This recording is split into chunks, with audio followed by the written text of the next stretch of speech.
दोस्तों, उत्तरी कोरिया एक ऐसा देश है जिसे एक देश के नाम की बजाय एक व्यक्ति के नाम से पहचान मिली हुई है।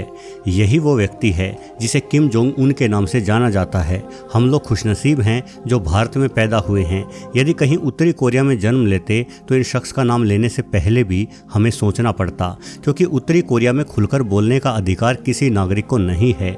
न सिर्फ आम नागरिक बल्कि मीडिया को भी उत्तरी कोरिया में बोलने की आज़ादी बिल्कुल भी नहीं है। एक सामान्य इंसान के जो सामान्य अधिकार होते हैं उन सभी अधिकारों को उत्तरी कोरिया में कुचला जा चुका है। यही वजह है कि आज उत्तरी कोरिया को देश नहीं बल्कि एक जेल कहा जाने लगा है, और ये जेल भी ऐसी है जहां से भागना किसी भी उत्तरी कोरिया के निवासी के लिए अब मुमकिन नहीं रहा। तो चलिए आज के वीडियो में इन्हीं तर्कों को लेकर चर्चा शुरू करते हैं कि आखिर उत्तरी कोरिया को एक जेल क्यों कहा जाने लगा।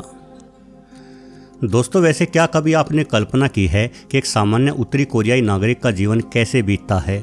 कल्पना करो कि आप उत्तरी कोरिया के गांव में रहते हैं। सर्दी का मौसम चल रहा है, बाहर का तापमान इतना कम है कि हर ओर बर्फ जमी हुई है। आपके पास अपने घर को गर्म रखने का एकमात्र स्रोत एक अंगीठी ही है।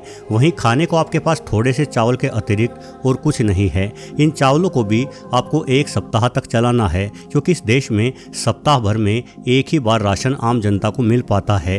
पीने के लिए आपके घर में नल नहीं है, बल्कि आपको सर्दी के कारण जमी हुई नदी की बर्फ को तोड़कर ही खुद के लिए पानी का इंतजाम करना पड़ता है। आप खेती करते हैं और सारा काम आपको फावड़े आदि की मदद से हाथों द्वारा ही करना पड़ता है, क्योंकि उत्तरी कोरिया में खेतों में मशीनी इस्तेमाल ना के बराबर ही है। यहाँ की परिवहन व्यवस्था भी दुनिया में सबसे खराब है, जिस वजह से आपको प्रतिदिन कई किलोमीटर पैदल ही चलना पड़ता है। खैर, आप जैसे तैसे अपना जीवन जी रहे हैं, किंतु तभी आपके घर में 2 सैनिक घुस आते हैं और आपके साथ मारपीट करते हैं। जो चावल आपके पास थे उन्हें भी फेंक दिया जाता है, लेकिन इन सब के बावजूद भी आप अपने आप को खुशकिस्मत मानते हो, क्योंकि उन सैनिकों ने आपको कम से कम जेल में तो नहीं डाला। वस्तुतः उत्तरी कोरिया में सैनिक जब चाहे जिसे चाहे उठाकर जेल में ठूस सकते हैं। खैर, अब आपके पास भोजन नहीं है, इसलिए या तो आपको भूखा सोना पड़ेगा या फिर शायद कोई पड़ोसी आपकी मदद कर दे, लेकिन शायद ही आपकी मदद करने की हिम्मत पड़ोसी भी जुटा पाए, क्योंकि ऐसा करने से उन्हें भी सैनिकों का प्रकोप झेलना पड़ेगा। भले ही आपको ये सब सुनने में अजीब लग रहा हो, किंतु सच तो ये है कि उत्तरी कोरिया में करीब 70% नागरिक इन्हीं तकलीफों में अपना जीवन जी रहे हैं, और ये लोग चाहकर भी इस देश को नहीं छोड़ सकते, क्योंकि यदि किसी ने ऐसा किया और वो पकड़ा गया तो उस व्यक्ति को अपनी पूरी जिंदगी जेल में ही गुजारनी होगी, या फिर हो सकता है कि उसे सरेआम फांसी की सजा दे दी जाए। वास्तव में इस पृथ्वी पर सबसे खराब मानव अधिकार इसी देश यानी उत्तरी कोरिया में ही है। यहाँ वर्ष 2009 में मात्र 2.5 साल के एक बच्चे को उसके परिवार सहित उम्र कैद की सजा दे दी गई थी, क्योंकि इस बच्चे का परिवार सिर्फ बाइबल की पुस्तक को अपने घर में रखे हुए था और इस पुस्तक की छपाई अमेरिका में हुई थी। उत्तरी कोरिया में किसी अन्य देश से कुछ भी सामान लाना सख्त मना है। यदि किसी ने ऐसा किया तो उसे सबके सामने चौराहे पर जान से मार देने का आदेश जारी कर दिया जाता है। इस तरह से खुलेआम सजा देने के मामले में उत्तरी कोरिया, ईरान, सऊदी अरेबिया और सोमालिया के बाद विश्व में चौथा देश माना जाता है। जहां तक घूमने की बात है तो दूसरे किसी देश का नागरिक उत्तरी कोरिया में बिना यहां की सरकार की विशेष इजाज़त के न आ सकता है और न ही घूम सकता है। अमेरिका समेत दुनिया के कई महत्वपूर्ण देशों ने अपने नागरिकों को उत्तरी कोरिया में घूमने जाने की मनाही की हुई है। वैसे उत्तरी कोरिया के प्रत्येक पुरुष नागरिक को 10 सालों तक यहाँ की सेना में काम करना अनिवार्य बनाया गया है, और ऐसा नहीं है कि इस देश के सैनिक कोई बहुत बढ़िया जीवन जीते हैं। दरअसल ये सैनिक एक तरह से किम जोंग के गुलामों की ही तरह हैं। जहां तक मीडिया का सवाल है तो यहाँ केवल सरकारी मीडिया को ही खबरें दिखाने और छापने का अधिकार है, और ये सरकारी मीडिया पूर्णतः किम जोंग के नियंत्रण में है, जिसका कार्य सिर्फ सरकार के कुकर्मों को बदलकर अच्छाई के विज्ञापन की भांति पेश करना है।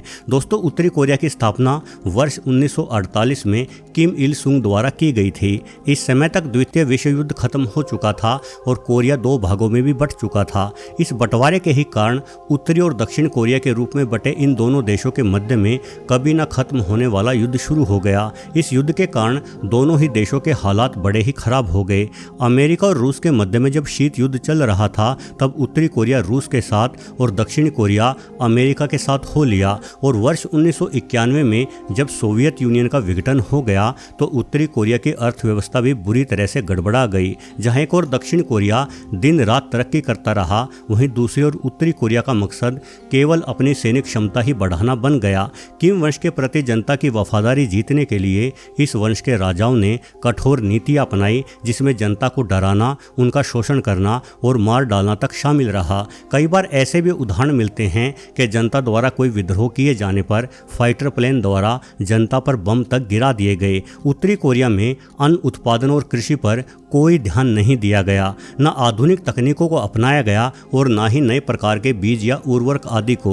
साथ ही सिंचाई व्यवस्था को लेकर भी सरकार कभी गंभीर नहीं रही। इन सभी कारणों की वजह से इस देश में वर्ष 1990 से ही लेकर लगातार बाढ़ और सूखे जैसे हालात बने रहे। वर्ष 1994 में तो उत्तरी कोरिया में भीषण अकाल पड़ा, जिस वजह से करीब 35 लाख लोग बेघर हो गए या मारे गए। देश के इतने खराब हालात होने के बावजूद भी उत्तरी कोरिया ने दक्षिणी कोरिया के साथ चल रहे अपने युद्ध को विराम नहीं दिया। उल्टा यहाँ भूख और अकाल जैसे शब्दों का इस्तेमाल ही प्रतिबंधित कर दिया गया। मतलब भूखा होने के बावजूद भी कोई व्यक्ति ये नहीं बोल सकता था कि वो भूखा है, नहीं तो उसे उठाकर जेल में ठूस दिया जाता। बीते वक्त के साथ साथ उत्तरी कोरिया ने अपने बॉर्डर पूरी तरह से सील कर दिए, जिससे कोई भी इंसान ना तो इस देश के अंदर आ सके और ना ही इस देश से बाहर जा सके। यहाँ तक कि सभी प्रकार के अंतर्राष्ट्रीय व्यापारों पर भी रोक लगा दी गई। वास्तव में उत्तरी कोरिया ये चाहता ही नहीं है कि बाहर की दुनिया ये जान पाए कि आखिर उनके देश में क्या चल रहा है। WHO की एक रिपोर्ट की माने तो उत्तरी कोरिया में 42% बच्चे कुपोषण का शिकार बने हुए हैं। इस देश की तानाशाह सरकार का ये मकसद भी रहा है कि यहाँ के निवासी ये नहीं जान पाए कि उत्तरी कोरिया से बाहर की दुनिया कैसी है। यदि इस देश के किसी निवासी को आप ATM जैसी साधारण मशीन भी दिखा दो तो वो हैरान हो जाएगा, क्योंकि उत्तरी कोरिया संभवतः दुनिया का इकलौता ऐसा देश है जहां एक भी ATM मशीन नहीं है। इस देश में सरकार द्वारा इस तरह से प्रचार किया जाता है कि मानो किम जोंग ही इस दुनिया में भगवान है एवं उत्तरी कोरिया ही धरती पर इकलौता स्वर्ग है। और उत्तरी कोरिया से बाहर की दुनिया के हालात तो और भी अधिक खराब हैं। वर्तमान में उत्तरी कोरिया से बाहर केवल कुछ राजनयिक और खिलाड़ी ही जा सकते हैं, वो भी स्पेशल परमिशन के साथ। इसके अतिरिक्त कोई सामान्य जन यदि गैर कानूनी तरीकों से देश के बाहर जाते हुए पकड़े जाते हैं तो ऐसे नागरिकों को 3-3 पीढ़ियों तक सजा दिए जाने का बड़ा ही अनोखा नियम इस देश में मौजूद है। यानी न केवल अपराधी को बल्कि उस अपराधी के माता पिता और बच्चों तक को उठाकर जेल में फेंक दिया जाता है। अब ऐसा क्यों होता है, इसके पीछे का तर्क भी बड़ा ही अजीब है। असल में कोरियाई सरकार का मानना है कि यदि आपके घर में कोई ऐसा व्यक्ति रहता है जो व्यक्ति देश के प्रति वफादार नहीं है, फिर भले ही वो व्यक्ति आपका बेटा या कोई अन्य रिश्तेदार हो, तो उस व्यक्ति को देशभक्ति का पाठ पढ़ाने की जिम्मेदारी आपकी बनती है। यदि आप उस व्यक्ति में देशभक्ति की भावना नहीं जगा पाए तो आप भी सजा के हकदार हैं। हालांकि वर्ष 1990 के दिनों तक यहाँ के निवासी उत्तरी कोरिया को छोड़कर आसानी से दक्षिणी कोरिया की ओर चले जाते थे। वहीं दक्षिणी कोरिया के कानून के हिसाब से कोई भी उत्तरी कोरिया का निवासी अगर दक्षिणी कोरिया में आता है तो उस उत्तरी कोरियाई नागरिक को दक्षिणी कोरिया की नागरिकता अपने आप मिल जाएगी। उत्तरी कोरिया के उलट दक्षिणी कोरिया बेहद ही विकसित देश है। यहाँ आम नागरिकों को खुलकर जीने की आज़ादी है, उन्हें हर प्रकार की सुख सुविधा मिली हुई है। इसलिए हर वर्ष हजारों व्यक्ति उत्तरी कोरिया से आकर दक्षिणी कोरिया में बस जाते थे, जिस कारण उत्तरी कोरिया ने अपना पूरा बॉर्डर कटीली तारों से ढक दिया ताकि कोई भी उनके जबरन महान बताए जाने वाले देश को छोड़कर ना जा सके। आज उत्तरी कोरिया और दक्षिणी कोरिया का पूरा बॉर्डर कटीली तारों और ऊंची दीवारों से भरा हुआ है, जहां चप्पे चप्पे पर सैनिक बैठे हुए हैं। उत्तरी कोरिया की सेना को बॉर्डर इलाके में किसी भी गैर सैनिक इंसान को देखते ही गोली मार देने का आदेश प्राप्त है। ये दोनों देश करीब 250 किलोमीटर का बॉर्डर इलाका आपस में साझा करते हैं, जिस पर करीब 7.5 लाख सैनिक उत्तरी कोरिया की ओर से और 4.5 लाख सैनिक दक्षिणी कोरिया की ओर से मौजूद हैं। साथ ही 30,000 अमेरिकी सैनिक भी दक्षिणी कोरिया के साथ हैं। लेकिन इसी सीमा पर 2.5 किलोमीटर लंबा एक ऐसा जंगली क्षेत्र भी है जहां पर सैनिक सिर्फ समय समय पर पेट्रोलिंग करके ही सुरक्षा का ध्यान रखते हैं। किसी समय इस इलाके से बॉर्डर पार करने वाले उत्तरी कोरियाई नागरिकों की संख्या सबसे अधिक होती थी। इसलिए उत्तरी कोरिया ने इस क्षेत्र में करीब 35 लाख से ज़्यादा बारूदी सुरंगें बिछा डाली। ये सुरंगें न सिर्फ टैंक के वजन से बल्कि एक इंसान का पैर लगने से भी फट जाती हैं और उस इंसान के चीथड़े उधेड़ देती हैं। हालांकि वर्ष 2017 में उत्तरी कोरिया का एक सैनिक जिसका नाम ओ चोंग सोंग था, अपनी कार द्वारा द्वारा हैरतअंगेज रूप से इस इलाके को पार करने में सफल हो गया था। इस सैनिक को इसकी किसी गलती के कारण मौत की सजा सुनाई गई थी, जिस कारण से ये सैनिक दक्षिणी कोरिया की ओर भाग निकला।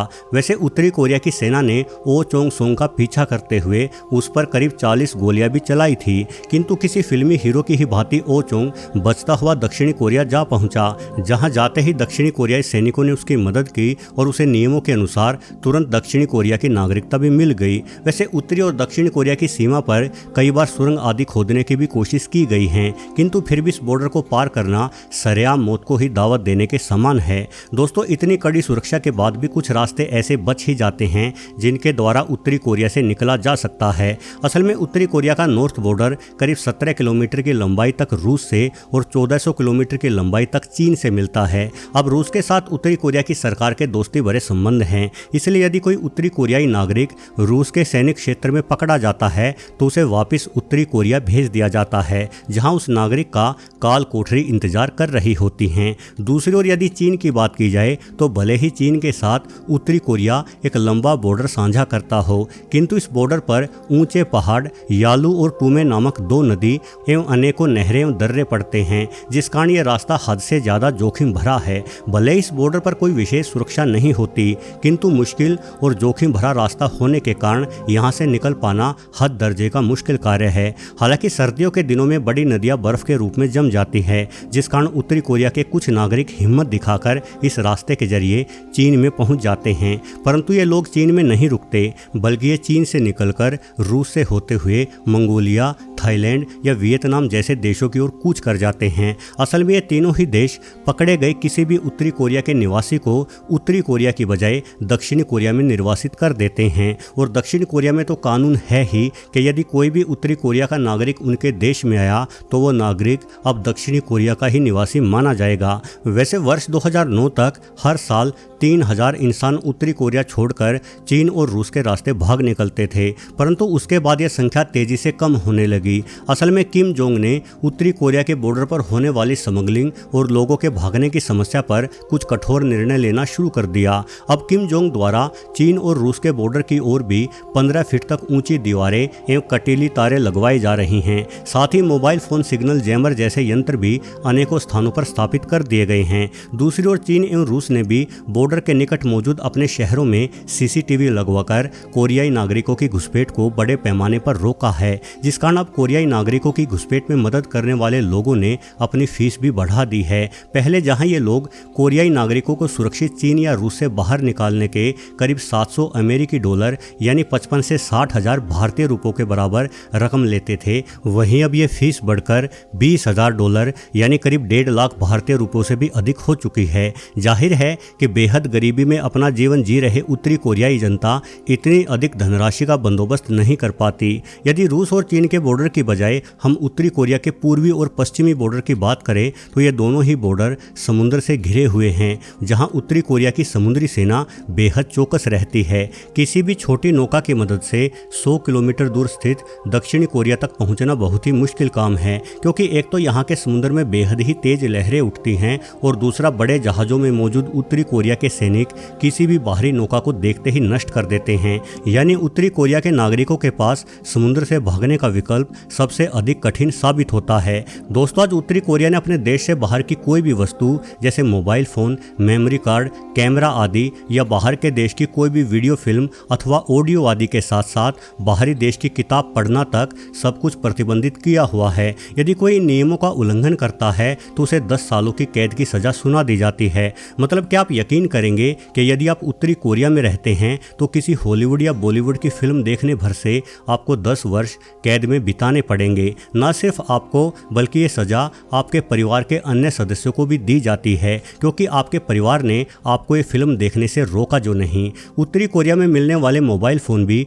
हमारे मोबाइल फ़ोन की भांति कार्य नहीं करते, बल्कि इन मोबाइल फ़ोन से सिर्फ अपने देश यानी उत्तरी कोरिया में ही बात की जा सकती है। साथ ही इन मोबाइल फ़ोन्स में इंटरनेट जैसी कोई भी सुविधा उपलब्ध नहीं है, बल्कि उत्तरी कोरिया का अपना ही एक लोकल इंटरनेट है, जहां रात दिन केवल और केवल किम जोंग की महानता के बारे में ही झूठा बखान किया जाता है एवं किम जोंग के वंश की बेमिसाल कहानियां सुनाई जाती रहती हैं। भले ही किम जोंग ने एक भरे पूरे देश को जेल खाना बनाकर रखा हो, किंतु उसकी महानता के जयकारे लगातार चलते रहते हैं। खैर, उत्तरी कोरिया के नागरिकों की ऐसी हालत पर मन अवश्य दुखी हो जाता है। एक और जहां पूरा विश्व आज औद्योगिक क्रांति, तेज स्पीड इंटरनेट और आज़ाद ख्यालों के जीवन में जी रहा है, वहीं दूसरी ओर उत्तरी कोरिया के मासूम नागरिक एक कभी ना खत्म होने वाले अंधकार में डूबे हुए हैं। उम्मीद करते हैं कि आने वाले भविष्य में इस अंधकार का अंत होगा और एक खूबसूरत उजाला इस देश को रोशन करेगा। वीडियो देखने के लिए आपका बहुत बहुत धन्यवाद।